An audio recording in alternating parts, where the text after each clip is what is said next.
Okay, so I just finished doing all key loss situation on this Opel Corsa 2006. So this is Corsa C. There is pin code in 4 modules in this car, and also this is Immobilizer 2 for Opel, and this is also applicable to some other models.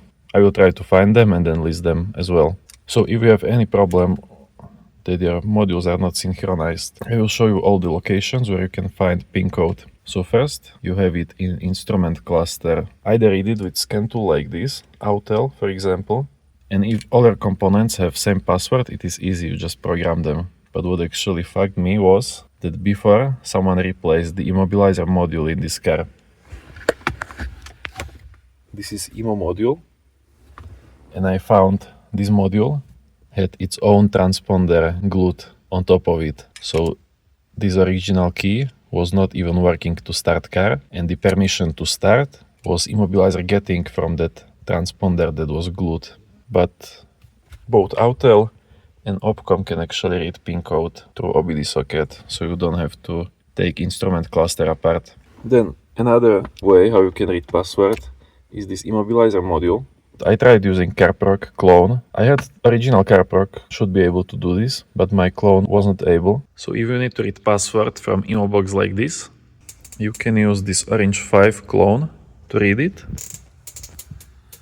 And once you read it, you need to go into this second row, 2227, that is my pin code. And then here it is one more time, 2227. So whatever numbers you have here, that is your pin code. Then the next place where you have password is in your BCM. I have it here. So mess right now. But here is this EEPROM chip. Now it has some grease. I just solder it. But this is the EEPROM, where you can also find your chip or your security code.